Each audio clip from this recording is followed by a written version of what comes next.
It is June 22nd, 2020. This is the Wrestling Inc. podcast. I'm Glenn Rubenstein, joined by Raj Giri. And Raj, your phone is blowing up there. Any update on the whereabouts of one Matt Morgan? He is on his way, so he'll be here soon. There you have it. Before we get into Raw, why don't we start with the news and what has been going on the past, 96 hours now in the world of wrestling? It's been crazy. I mean, we were talking a little bit off the air before we started. When Me Too happened, we didn't see all these stories come out with Me Too. You had Lita; she had the, she had it on Time's ink Up. on her arms. Yeah, Time's Up. But you didn't see all these stories coming out, and then just last week, after the stuff with David Starr and the allegations against him. I think David Starr is done. It seems like he's done with the industry, more or less. And then just the floodgates opened up. A lot of NXT UK guys being accused of, and it's varying degrees of, between verbal assault, sexual assault, and then now AEW, Jimmy Havoc was definitely the worst of them. I believe he's the only guy that has had credible allegations against him. Impact actually just sent us a statement that they have released Dave Christ and Joey Ryan. It's just been insane. The Young Bucks, they've been taking down all these episodes of being the Elite with Joey Ryan and them. All this stuff, it's just been an insane 48 hours. This past weekend, I decided to take the weekend off to just spend it with my daughters and just get my mind out of this, because it's just been, a lot of this stuff is just so disturbing, the allegations coming out. And there's been so much of it. So, we discussed this the other night, but Wrestling Inc., this is the thing. It's like there's not one to talk about. There's not five. There's not even 10. Wrestling Inc. has all the latest details with the Speaking Out movement and the latest developments, everything that's going on there. I'm not a journalist per se, but certainly I am outraged at the actions that we are hearing described. I'm heartbroken and sympathetic for all of the victims, and I'm just disappointed by and large in this industry that allowed this to happen. And this has been a tough time to be a wrestling fan. It is, but it does happen in all forms of entertainment. This is not something unique to wrestling. We are seeing the outcry at a different time than a lot of different forms of entertainment did. At the same time, better, at least people are coming forward. At least people are coming forward with their stories. And hopefully, things change, and we're seeing, actions being taken. I just mentioned Dave Christ and Joey Ryan released by Impact Wrestling. WWE, they released Jack Gallagher. There were some pretty heavy accusations against Matt Riddle. He lawyered up. He vehemently denies everything, and he says that the woman has been basically a cyber stalker, has been after him for a long time, and apparently WWE has known about this for a while. Or he, at least his version, he told WWE that this woman had been stalking him for a long time. So we'll see. It's a lot of stuff. Today, Sammy Guevara was suspended by AEW. He made comments in 2016 about Sasha Banks. I don't even know. He said, "Bros, Sasha Banks. Oh my God! When I was at the WWE the other week, I wanted to just go effing R that woman." He was 22 years old at the time. This was 4 years ago. I don't know how anyone can ever say something that's stupid. But again, his is a little different because it's words. It wasn't. It's still stupid as hell. He deserves to be suspended, but it is different than, in my opinion, it's different than these some of these assault allegations. And AEW has suspended him for the time being. He's going to go through sensitivity training and suspended without pay. His salary is actually going to a Jacksonville, Florida women's charity. for the duration of his suspension. Yeah, and this is their statement. AEW insists on doing our part to create a world of understanding and respect for humankind. We therefore strongly condemn the extremely offensive and hurtful words of Sammy Guevara. As such, effective immediately, Sammy is suspended without pay until further notice. Sammy has agreed to undergo extensive sensitivity training, and upon completion, his future status within the company will be reevaluated. During his suspension, his salary will be donated to the Women's Center of Jacksonville. And we mentioned earlier Jimmy Havoc. He is in rehab right now. No action has been taken against him, but it's believed that once he's out of rehab, something will be done. I can't imagine them holding on to him. We shall see. So there, stay tuned to Wrestling Inc. for the latest on this ever-evolving story. And it's just tough. It's tough to read all these things that are coming out now. I feel like this is going to be the most abrupt change we've ever had.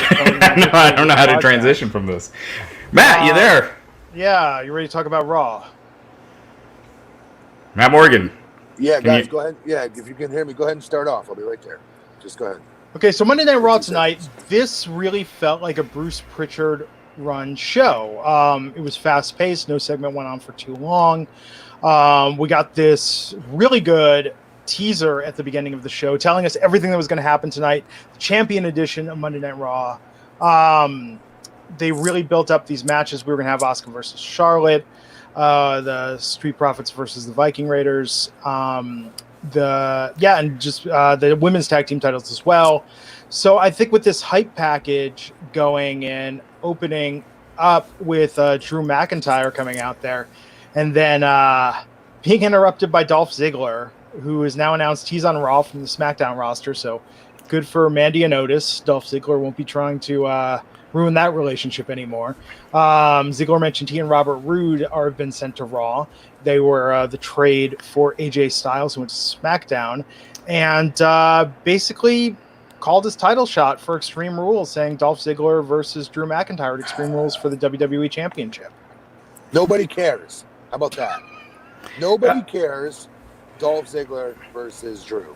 Yeah, like I can suspend disbelief, but come on, like I feel like I make this joke every year, but it's like they're like, oh, it's been 16 months. We forgot to put Dolph Ziggler in the world title program, so it's that time.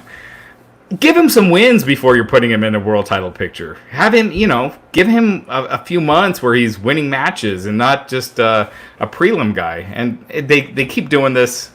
But by the way, first of all, you guys give me a lot of shit with the golf stuff. What are you wearing there, Matt? What is this shirt? A Ralph Lauren polo shirt? Yeah, that's very golf club. No, Raj, we give you shit. It plays into your Scrooge McDuck affluent lifestyle with the country club and the link. I think that shirt plays more into it. Matt plays on a public golf course that he insists upon paying for. Raj Giri, affluent AF. Start the hashtag, folks. Start the hashtag.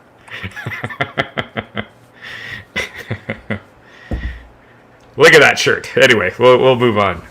He hates my shirt. He hates it.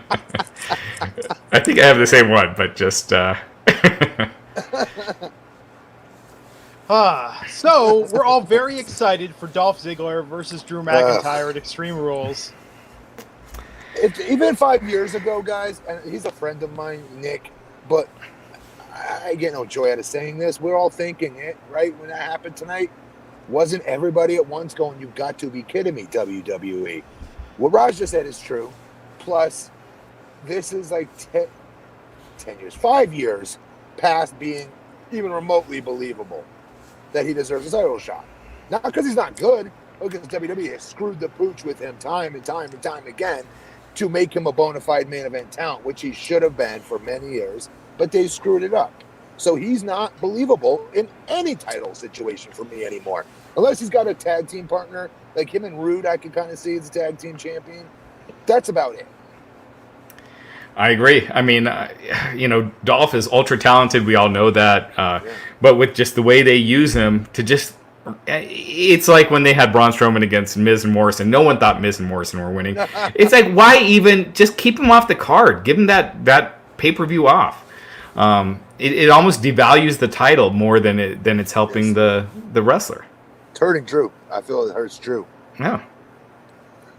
No, I agree. The last good feud Dolph had where he seemed credible was with The Miz, and that was when he came off the losing streak. They made that the joke of the feud that he kept losing these opportunities. That was 4 years ago. Yeah, and then when he won, and then The Miz tormenting him with the Spirit Squad. Since then, I feel like he's just been treading water at the mid-card, I mean, whatever they ask him to do, he does a great job at it. I feel like he was great with the Otis stuff, but again, mentally, when you're seeing someone lose all the time, and then they're put in the world title position, it just... No, you're right. Look at it like a sport. You're just not going to buy it. You're right. Jackson Callen's $4.99 super chat for Hey, some Jackson. positivity. Cobra Kai is back. Oh, Jackson's finally you're giving us positivity this time around. Thank you. Yeah, to Netflix. We're always lifting Jackson's spirits. We're proud to do it, Jackson. But that's huge news for me. I did not know that. Yeah, it's coming to Netflix, season 3. They haven't announced the date yet, but at least we know that it will see the light of day soon. Of course, it's leaving YouTube red. Yeah. Jackson, I take that back. I thought it was tonight. I thought I had plans to watch something after this. Dang it. Do you watch the end of The Undertaker, The Last Ride? If you didn't cry a little bit, you're not a wrestling fan or you're not human. One of the two. Or both.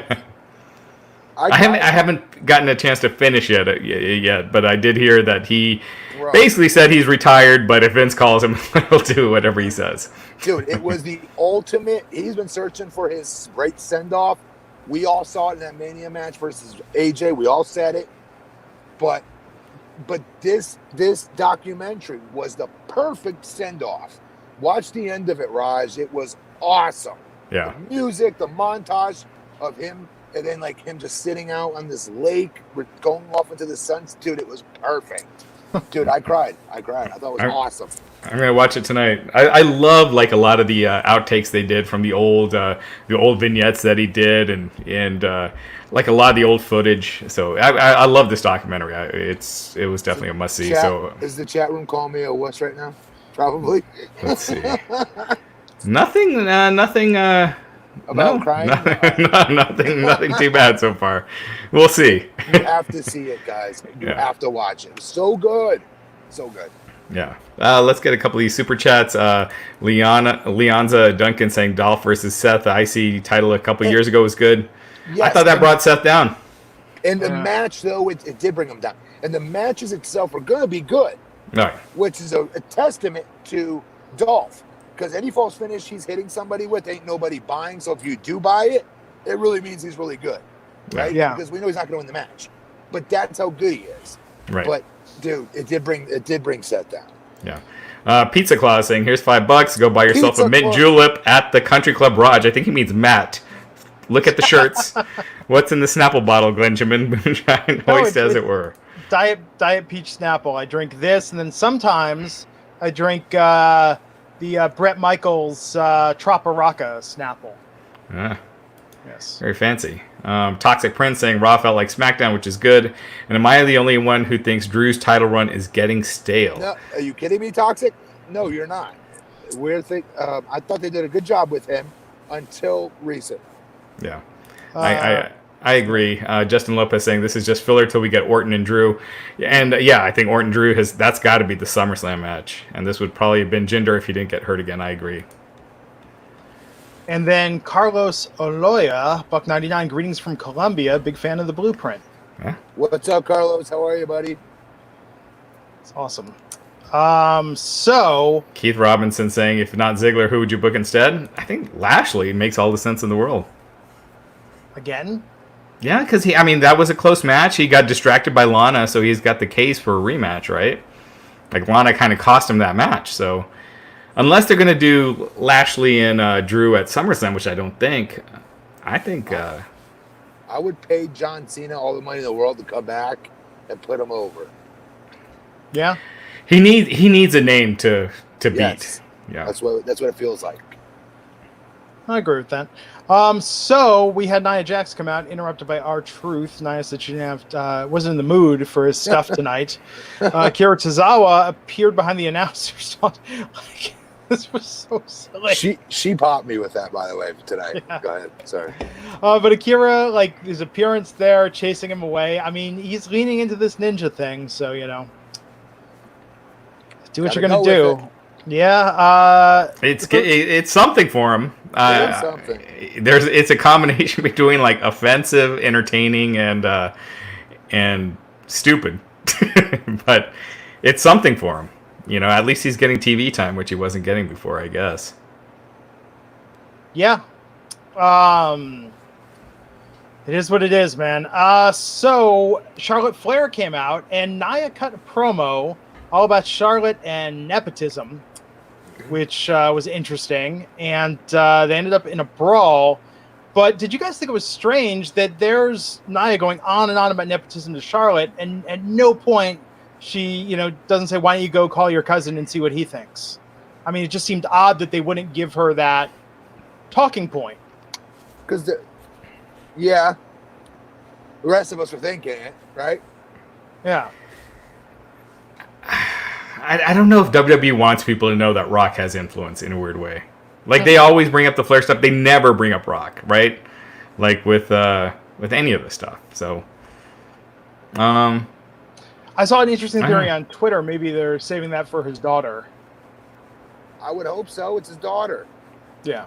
But his daughter's, that's years away. She's in the PC. She's in the audience. She's there every day. Right. Yeah, she's in the audience. But as far as before she's on the main roster. A year or two? She's young. I mean, she's green. Yeah. I mean, Charlotte was there for years before getting on the main roster. And I think Charlotte, I mean, people are so divisive with Charlotte, but I don't know why. Best I don't either.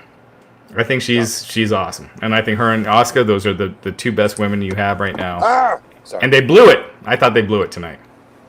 WWE, I mean, not Charlotte and Asuka, because you have Charlotte finally getting her win. She's never beaten Asuka, and then she finally does it on a random Raw, not a pay-per-view.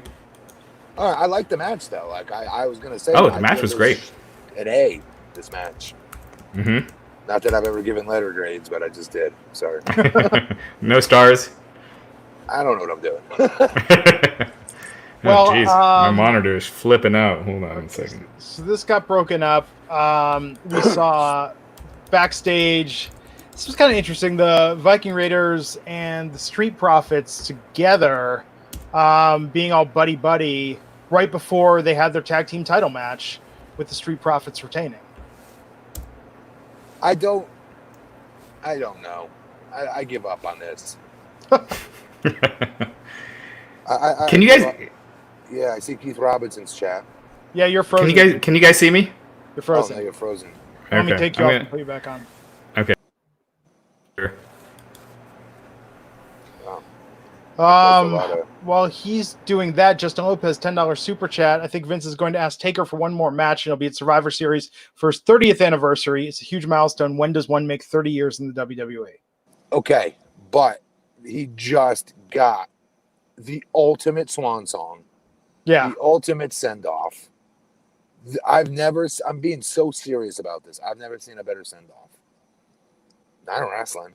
Someone's going to point one out probably, but I personally can't think of one that was that damn good. That was so good.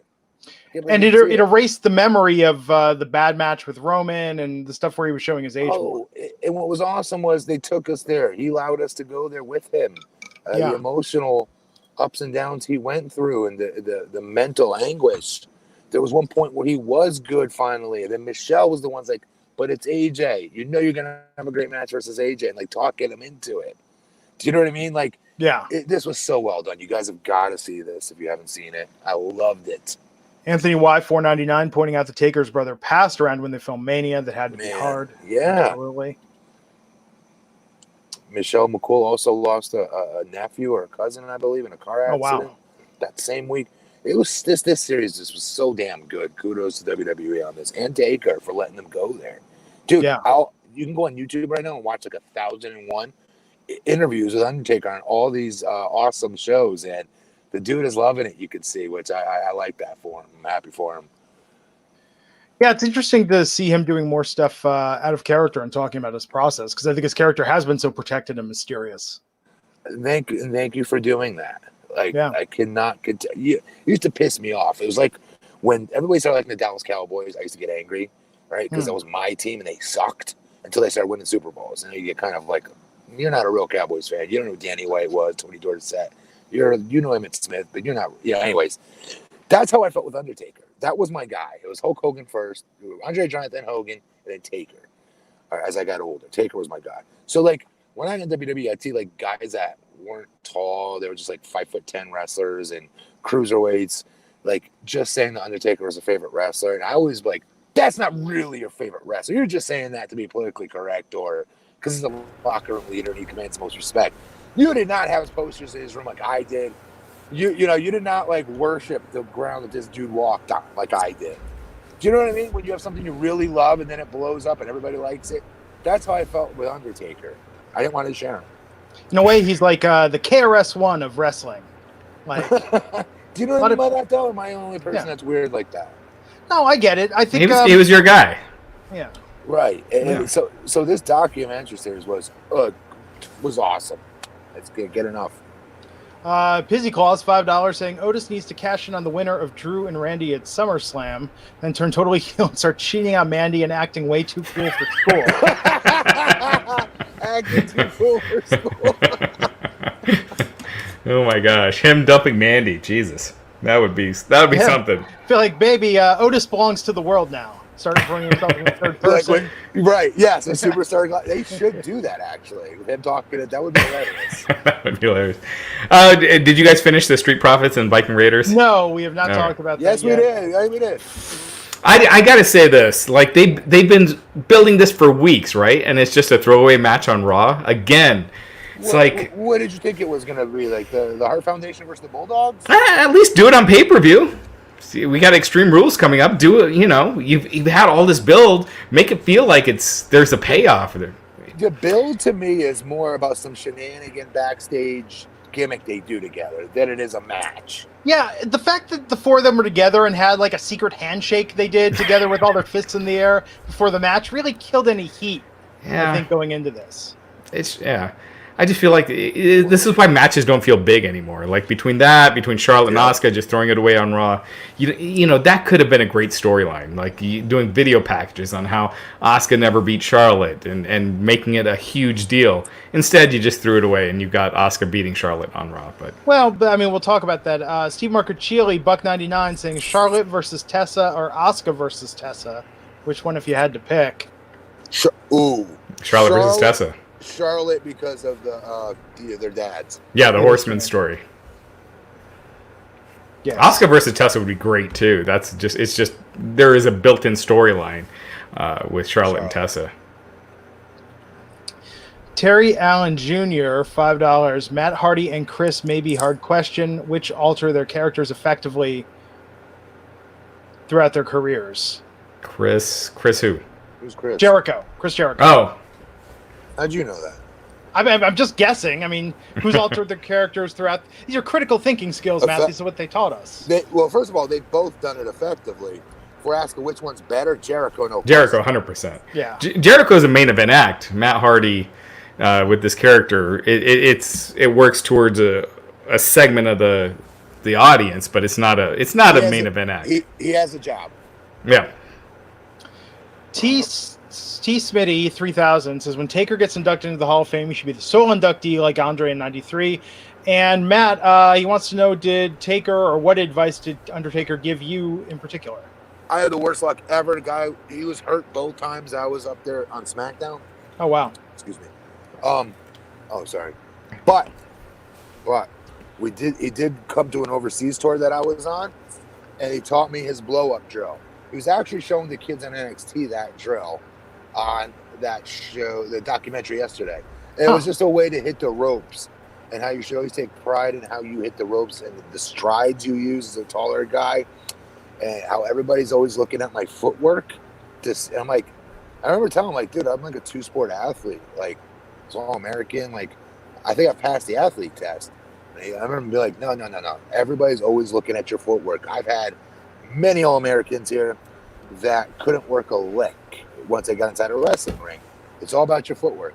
And he'd show me how he hit the ropes and this hitting the ropes and bumping drill he would do. Dude, he'd go like 100 miles an hour, and he would bump like he'd go back and forth, bump back and forth like 1,000 times. And he said if you did that every day, you would increase your ring cardio. So I did it every day on the tour. I was the first one in the arena to make sure when he walked in, he saw me doing that drill. Because I think the stupidest thing you could ever do is take advice from somebody and then not at least show them. Yeah. Not that you're grateful. You say, oh, well, thanks for saying that. And post it on Twitter or something. Instead, actually use it and let them see you using it. I gotta address this guy, Matt saying, can't win with you guys. Either you complain that the matches on Raw are meaningless, or you complain that they put big matches on Raw and not pay-per-view. Please understand the difference. You can have a match with the Stip with the winner facing Asuka, but not throw away Asuka versus Charlotte. There's a big difference there. So, and Mike, I don't recall me saying I had a problem with it. I did. I had a problem with it. But anyway. Yes. Brian Barry, Buck99, says, why not Rude versus Drew? I would take that instead, but it's still the same explanation would have to be given. How did he earn it? Where did it come from? I agree with Raj, what he said about Diggler. Jesus. Good Lord. Dirk Diggler? What Dolph Ziggler, same thing. Like, give him some, Bobby's very deserving. If we're talking about straight up talent, promo, he's the whole package. But he's just not there anymore. I hope he is again. And Bobby can't travel, right? He's in Canada. Canada? Yeah. Well, maybe there's that. But I think those are loosening up now. I think they're going to be allowed to start traveling again. I don't know why I thought he lived in Tampa or something like that. Yeah, no. I don't know why. So the Street Profits won that match and retained. I mean, this was an okay match. It's just this isn't even a feud anymore. This is a story about how two tag teams competed against each other and became friends. Yeah. Yes. They looked like they were going to go out and start fighting crime together at the end of that promo backstage before that. Like, it's just like this. There's nothing competitive about this. After the Street Profits won, though, they were attacked by Angel Garza and Andrade. And Zelina Vega looked on. So I think that's where they're going next. I like it. I like Andrade and Angel Garza as a tag team. I think that's a logical progression for them. It is. Given how much oxygen they gave this to this tonight, including the go home segment, what do you make of the Seth Rollins promo in this build to that last segment with Ray and Dominic, and the way Rollins is talking to Austin Theory and Murphy? He's got a message. This soon all will be revealed. This just feels so whack to me. They're going to change the character, maybe. Maybe. This Rollins, just comes across as a poor man's version of the straight edge society. Rollins can't pull it off. And I'm a big fan of Rollins. I think, Authority Rollins was one of the best heels that they had. I don't know why he has to pull it off. Why does he have to do this? What was wrong with Seth Rollins? Exactly. I don't know. Yeah, that's my point. He was great as a heel before, and now he just comes across as very fake. And he's just not about anything. Straight Edge Society, at least he had the gimmick, like, we're straight edge. We reject this. We reject this. I want Rollins to, have, is he trying to sell a book or, Monday nights are the best night. Is this all about Amway, ultimately, and he wants to recruit you into having Tupperware parties with your friends and family? Just something. There needs to be, a hook in this whole thing. Yes. This is just platitudes. This is this is worse to me than Bray Wyatt at his worst, because Rollins is saying nothing. Right. Yeah. So at least Bray Wyatt was believable. He sounded like he belonged. It was creepy. It was interesting. We knew he wasn't going to win, but at least there was a little more rhythm and sing-songiness to it. Anyhow, the Raw Women's title match, Charlotte Flair versus Asuka, making a big deal about Charlotte's shoulder here. Asuka getting the win. Afterwards, Nia attacking Charlotte. Oh, no, pardon me. No, saying she was going to attack her about when she was down, and then we saw that after the break or a little later in the show. But what did you think of Asuka versus Charlotte, Matt? Awesome. I love this match. Good to see Asuka get a win. Get that win, actually, I thought. Very good. I don't like seeing Charlotte. I think she's due. She can lose and still be Charlotte Flair. I think she's also got to put Nia over, if I'm being honest. Nia doesn't have any big, large, huge wins like that I can remember. Do you know what I mean? I don't know. But didn't Nia just lose to Asuka? Yeah. Yeah. Or was it a tie, a draw? It was a double count out, and then she beat her on Raw the next night because the referee did a fast count. Okay. So I feel like with Charlotte, they're trying to do a complete babyface turn comeback arc here that with Nia beating her up later, like we're going to see Charlotte have to face some adversity as a result of these injuries and then come back with the crowd on her side. That's what it looks like. Extreme Rules. I think it's Nia and Charlotte, and then they pretty much announced Sasha and Asuka. So no, that's gonna be good. That would be good. I just, again, I just think there was such a cool story there with Asuka never beating Charlotte. I feel like this should have been saved for a pay-per-view where, Asuka finally gets her win. Finally climbs that hill. Yeah, I mean, yeah. Because that is a pay-per-view. I would argue that's potentially a pay-per-view main event match even. Yeah. I think that could have been a co-main event at SummerSlam. Seriously. It was a good match, but yeah, I think with Charlotte's shoulder and the way they sold that. Yeah. Yeah, so it's kind of like she still hasn't beaten Asuka still hasn't beaten 100% Charlotte. She beaten injured Charlotte, so it kind of still keeps that storyline going. But this match was really good. I mean, they're awesome. Best in the Smokers World, $5 super chat. Do you all agree that with Rollins, he's suffering the same fate as everyone else, and that he's being put in a position to fail with this character? Some characters are much harder to pull off, though, to be fair to him. This is a very hard character to pull off, especially when you've had years. You remember my complaint to Vince was, Vince, I was just here 6 months ago with Team Lesnar, and I was talking just fine. No one's going to buy it. Don't worry about that. I tell them what to believe. I tell them, well, we've had years of Seth Rollins being Seth Rollins. Now, all of a sudden, overnight, he's this Messiah. That's what makes his thing so hard to pull off, and it's not fair to him.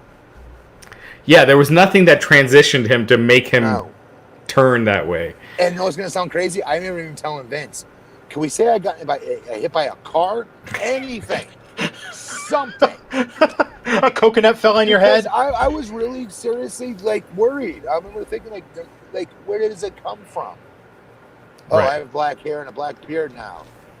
That'll do it. Leon's Duncan, $2. I love Charlotte, but face Charlotte does not work. I agree. She is better as a heel. She is better as a heel. Sasha and Charlotte both. Bayley, I think, is better as a babyface. But moveset wise, Charlotte is a good babyface as a wrestler. Sure. But her mannerisms, her promos, definitely heel.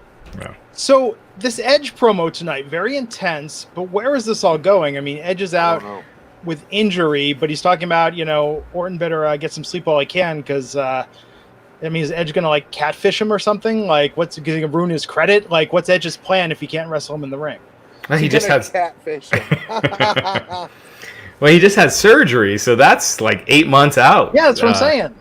So maybe he introduces a protege or something. I don't know. Maybe they find a way to do it off campus, they do something creative. I don't know. Yeah. I mean, they easily could do a cinematic match. Something weird. But Edge's promo was just off the hook. He was just freaking great in that promo. It's got some realism in there. He just got hurt. He's probably irate with his body or whatever, the timing of it, I'm sure. Because he's never physically looked better in his life. He's never looked like that before, yeah. And now with his beard trimmed, he looks young. He looks so much younger with that beard trim. That was a good call. Yeah. I thought his promo was just fantastic. But to your point, Glenn, it's making you excited about a match that's not going to happen anytime soon. Yeah. Right.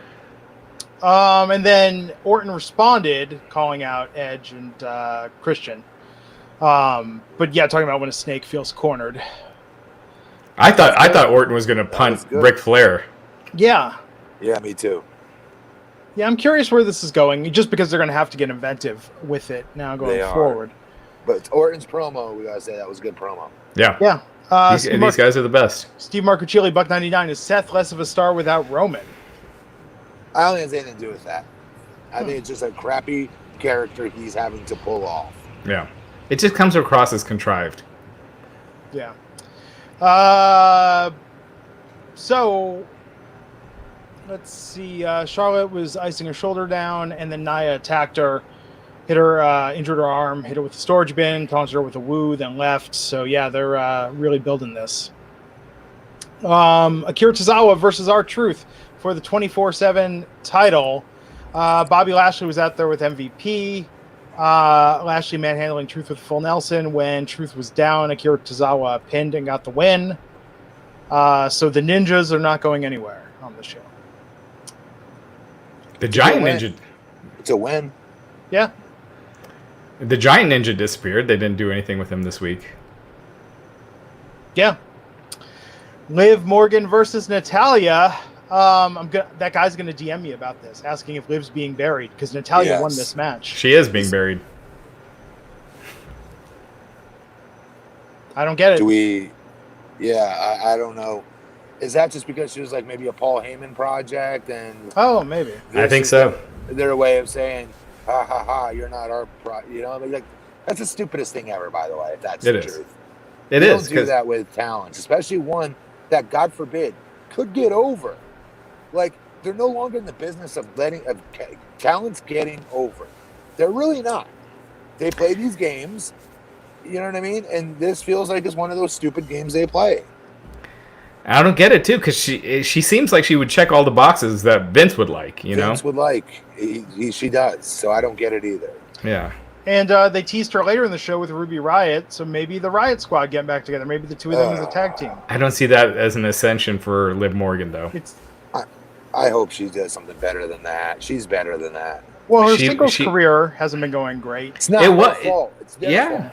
She was starting to gain some momentum there for a bit. She had a great match with Natalya, and then they just had Charlotte beat her, and then took her off TV for weeks, and then now she's just losing every week. So she has something. She does. So NKB0321 saying Karrion Kross the Devil versus the Demon Balor ? Big fan, love from Singapore. First time able to catch you guys live. Good luck, Matt. Thank you so much. Thank you, NKB. New kids. Isn't that what they used to be? NKB?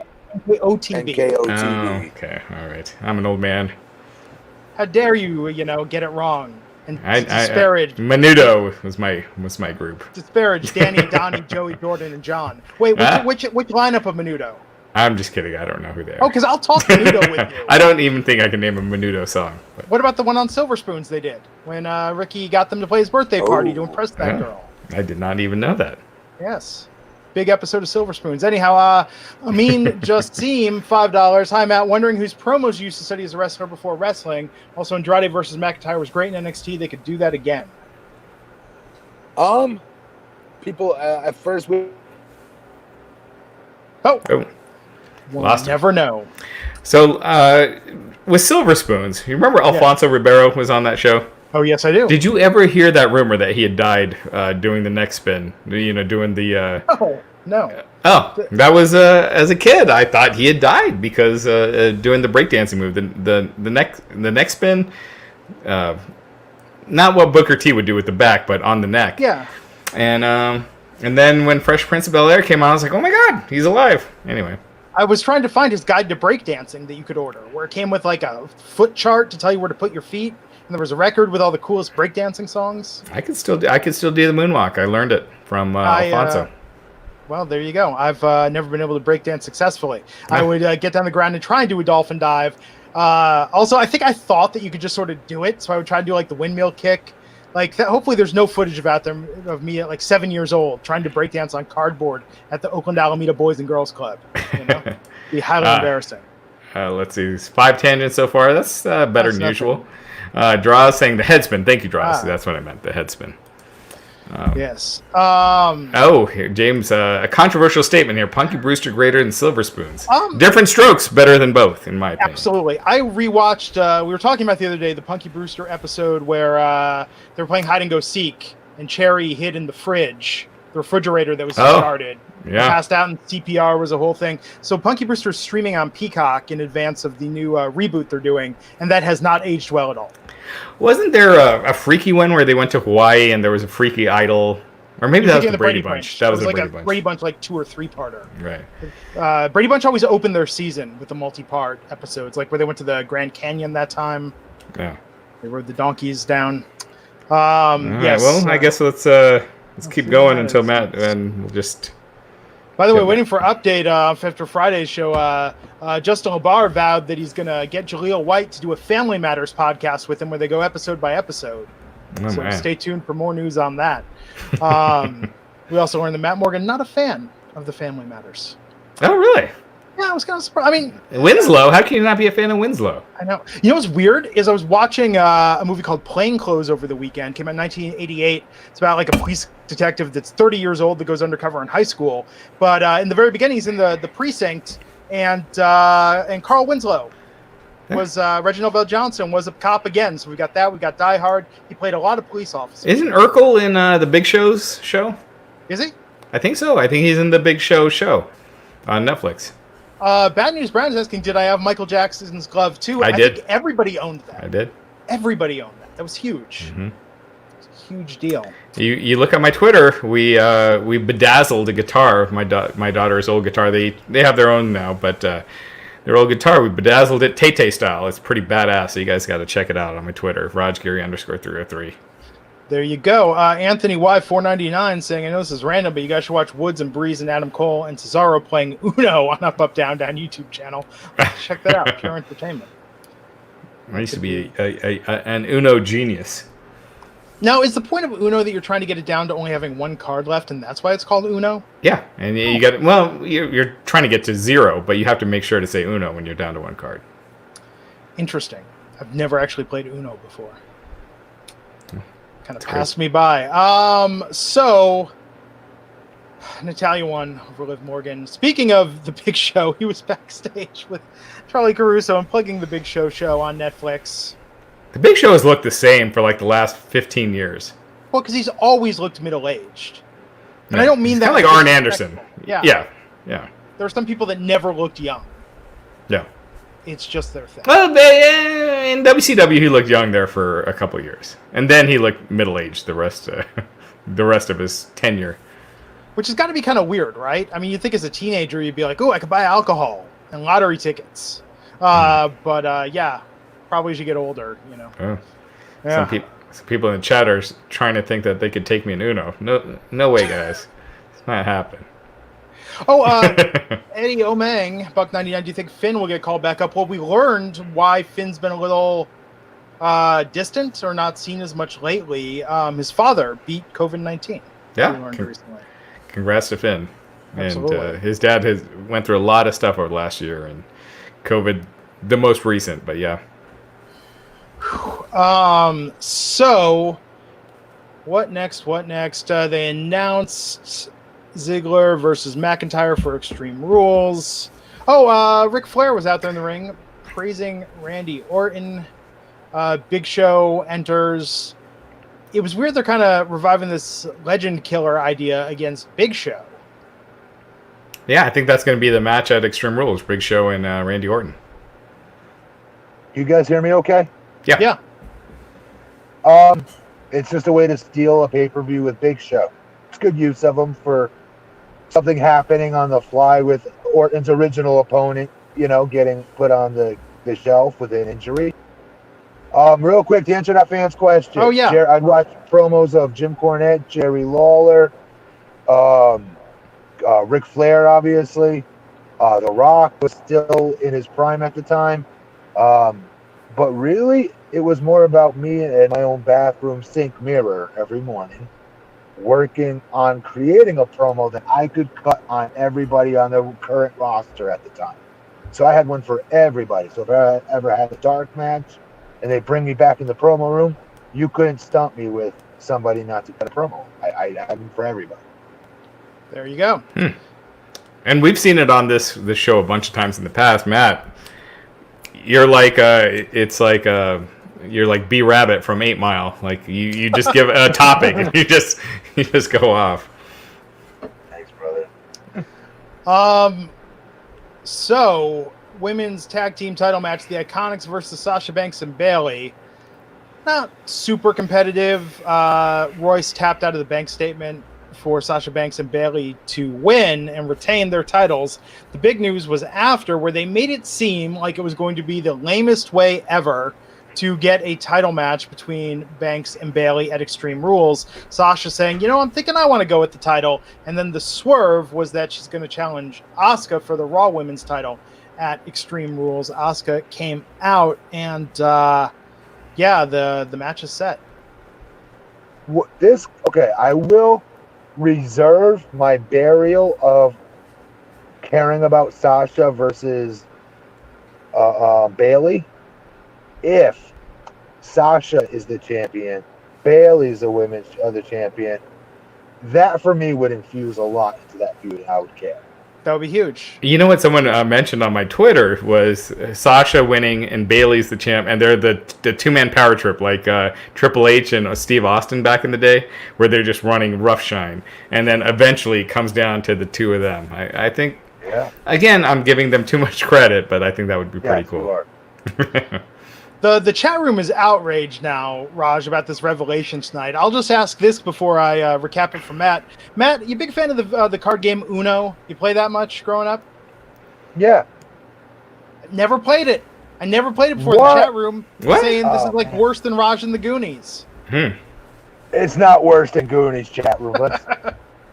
And that was my big reward. When I was in special education, one of my rewards, if I paid attention for 2 straight hours, I was allowed to go play Uno for like 10 minutes maybe with the teacher's aid. I loved Uno. Yeah. So I really probably overranked it. But. Michael Levire is saying, Raj, I'm undefeated at Uno. I'll own you. Just when you think you're doing well, Michael. Draw 4, mother... Anyway. We should find online Uno whenever Wrestling Inc. Uno League. We should. We can get this going. They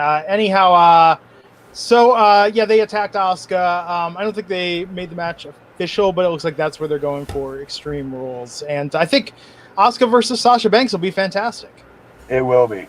Yeah. I agree. That's going to be really good. And unexpected. I like that. Yeah. It's been a while since they've wrestled, too, so it's kind of a fresh match. I like it. We had the VIP lounge with MVP trying to recruit Apollo Crews. Shelton Benjamin coming out and attacking him, and then the match, Shelton Benjamin versus Apollo Crews, and Apollo picking up the win. After that, Bobby Lashley coming out and manhandling Crews. What'd you think of this whole segment, Matt? I still think Shelton looks like $1 million, and it's hard for me to look at him as a jobber. He looks so good. He's 6'4", he's shredded and big at the same time somehow. And he's a great wrestler. But I don't know. Good. It was a good, somewhat next chapter for Apollo Crews. I thought that he needs to continue taking. It's the next page of his story. This was good. This is the most interesting I think Apollo Crews has been since he started with the company. I feel like MVP is just fantastic in his role. He is just great on the mic. He's building Apollo Crews. I think you look with Lashley and Apollo in the segment, I think Apollo got the most out of it. So kudos to MVP. But I agree with you, Matt. Shelton, I wish he always seemed like a foot away from superstardom. You know what I mean? Like he was just there and just never got that right hook to go to the next level. So the last segment was Rey Mysterio in the ring with Dominic, and this was interesting. I mean, this was almost as much Dominic's promo, it felt like, as it was Rey's, and the way they're integrating him into this angle now. Full on, Rollins came out, and we had Austin Theory and Murphy come out to booze. Aleister Black and Humberto Carrillo attacked Murphy and Theory. They were going for Rollins to do the same eye spot that he did to Rey. It's interesting that out of all the angles and everything going on right now, they think this is the go-home segment on Raw. Yeah, I agree. This is, I mean, they're turning it into a big deal. You know, Mysterio versus Rollins. I mean, I'm assuming that's SummerSlam. I don't care about that match. Yeah, I'm kind of the same way. They're spending a lot of time on it, but I'm more interested in seeing Dominic versus Rollins. I'm curious. Yeah. Seriously, me too. I care. The only thing I cared about in the storyline I was gonna say was Dominic. Yeah. Man, if you had Rey managing like Dominic and Humberto, like as a tag team, like there's a lot of good stuff you could do. I want to see Dominic compete. I want to see Dominic too. Why that's a smart call? What you just said. Yeah. Was because you can have him learn by standing on the apron. Yeah. And just come in and protect his strengths to hide his weaknesses. I would think that's a great idea, Glenn. Something, right? I mean, I feel like... The thing is, Humberto kind of sucks charisma out of people. Yeah, but but you need to surround Dominic with people. Yeah. Like, I think it would be good for him. He's essentially been an on-screen character for the last, 10 months now? Yeah, it's and he's exceeded every time. He's exceeded the little bit they give him. Yeah. Was when Rey faced Brock, was that the last Survivor Series or the one before? I think that was the last one. It was the last one, okay. Yeah. Gosh, that feels like a long time ago. Yeah. So, I mean, that was Raw tonight. I'll say this, even though there's a lot of stuff might sound like criticizing, this was a fast-paced show. This flew by compared to... This was good. I like these... Tonight's show was good. Yeah, I like these Pritchard episodes. I mean, we're only 2 in so far, but they move a lot faster than the Heyman episodes where it's like 40 minutes with the same people doing an interview and then a 30-minute match, and then it doesn't matter. I feel like Raw the past 2 weeks has been easy to watch. Yep. The easiest has been a long time. Yeah. So we got a couple super chats. Eddie Omang, Buck99, wants to know, Matt Morgan, other than Matt Morgan, what ring name would you use?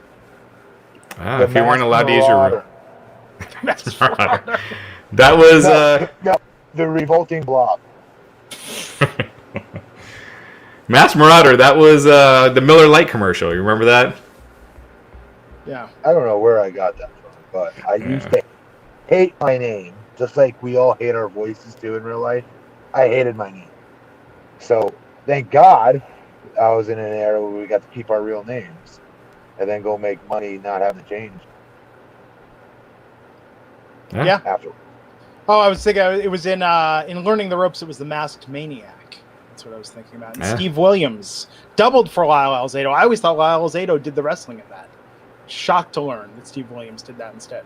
Oh, I didn't know that. Yeah. Terrence Whitted, $5. Seth Rollins or Brody Lee? Who's better at their current gimmick? Brody Lee, but his isn't so dark. It's only dark when he makes his group that's underneath him, his cult or whatever you want to call it, do like, I don't know, like when he gets on them. But his character is also, it goes in a different direction. It goes in that Vince McMahon direction, which I pop for continuously. That is humorous, but I don't think the Dark Order is doing Brody Lee any favors right now. It's not, but he's better at more comfortable looking than Seth Rollins. Oh, for sure, yeah. But the Dark Order, I think it's just poison. They need to get him away from that. He's too. Yeah. He can do the Vince stuff on his own and away from that, because I think they're just bringing him down. Sure. Yeah. Have we got anything else, Raj? Yeah. Hold on 1 second. Raw! What a great episode. If I ever start saying that, you better ask how many margaritas and Coronas I had before I got in the air. I was like, oh, Bruce Pritchard, you lovable scamp. You understand this business. You get me and what I'm looking for in a wrestling show. So we talked about Dolph and Bobby Roode both moving to Raw. Ali is also moving to Raw. So apparently, at one point it seemed like he was the hacker, right? Like that whole hacker gimmick. Yes. It seems like they just dropped that completely. Oh, you don't say. Go, shocker. Hey, chat room. I told you. Nobody cared about that character. They got people talking, and of course, they just drop it. But I am Bish. Character because people want to guess. Hey, maybe it could be this person or that person, not because the character was. Right. I am Bish from India, 100 rupees, saying just in time post sleep from India. Who is the next Rock Cena level? And like to know your thoughts after 5 years from now. Who is the next big name? I think it won't even be somebody in this roster yet. I think it's going to be somebody we don't even see coming. I really do. It's going to be somebody we don't see coming. I mean, or my original prediction: we will never see someone on that level individually ever again. Cena is the last of the John Cena, Rock, Stone Cold, Hulk Hogan, Bruno Sammartino. Yeah, because the handcuffs are on now. Like Cena didn't have those handcuffs where he was allowed to do those promos. But it's also WWE now almost pulls you back down when you get to a certain height now. Yeah. So they're not trying to get people over. It's the brand that they continue to push the most, not individual talent. Yeah, absolutely. I guess news-wise, that was about it. We covered a lot before the show. Yeah. Okay. Thanks, guys. Oh, the backstage. Backstage is being... Yes. On FS1. Basically, it's been canceled. I like that show, actually. Man, whenever CM Punk was on that show, I thought it was great. He did go with Bret Hart the other week. That was good. I thought it was awesome. Yeah, him and Bret were great. But, apparently... FS1 is scaling back production on their boxing and WWE programming, and so Backstage no longer being produced weekly, and basically it's being done away with. So does that mean CM Punk's thing was a failure? I mean, he was only on like once a month, and usually when he was on, the ratings were up, but it was such a low-rated show, even with CM Punk on. It was under 200,000 viewers, which, that's less than Impact was doing, when they were on, they're the past stations that they were on, Destination America and stuff. So, yeah. Let's see. We just got a couple other super chats here. David M. WWE dropped the ball by not referencing the town hall and Rollins calling Dominic a stupid kid. I love you guys. What was that? The town hall. Did they have one about everything that's going on with the health stuff? Did WWE have one? This is the first time hearing that. I don't get calling him a stupid kid. Yeah, I don't know. We're missing the story. Sorry. So, and then lastly, Savan Varvar, $5. Hey guys, thanks for everything on my bread route. Matt, did Vince tell you which words in your promo to stutter? No, maybe I should have asked. No. No, on my own, I just started to, eventually, I was doing a broadcast with Taz. It was during Big Show versus Muhammad Hassan match. And I was supposed to cause distraction so Big Show could get screwed and Muhammad Hassan could pick up the pin. And I was on commentary with Taz, and I was trying to, try something new, which was getting stuck stammering a word and then replace it with a completely different word that you didn't see coming. You know what I mean? Yeah. If it walks like the fish, something weird like that, and something that makes no sense. But that nobody gave me direction with it whatsoever. Did you ever hear? Was it definitely from Vince, or did someone else come up with the idea and Vince ran with it? No. This was Vince in his office. Such a weird idea for a guy your size. That's a whole hook. I told you, you probably don't remember, but his analogy of selling this was, if you ever going into a nightclub and see a really beautiful woman, and then you go up to talk to her, and she turns around and has this really deep, bassy voice. And I was like, no, that's ever happened in ever, Vince. No, Yeah. no, sir. And I did that, obviously, but in my head, I'm like, no, I haven't, But that was like his analogy. Like, he wanted, like, I'm this, not to sound arrogant, but this, to him, this, what's it, grade A athletes that, 6'10", 300 pounds, whatever the hell they build me at, you have to have an Achilles. And I disagreed with it. I thought that arrogance should be my Achilles. I can do it in different ways than others do. But no, we thought the stuttering character and being defensive over, even though nobody's making fun of me, it's all in my head. You know what I mean? I was like, that's gonna make me babyface eventually. Yeah. But man, there you have it. So we will see everyone Wednesday night when we talk about AEW versus NXT on USA. Until then, he's at BP Matt Morgan. He's at Raj Giri _303. I'm at Glenn Rubenstein. Everyone, take care, stay safe, stay healthy, stay sane, and we'll see you back here Wednesday on the Wrestling Inc. podcast. Take care.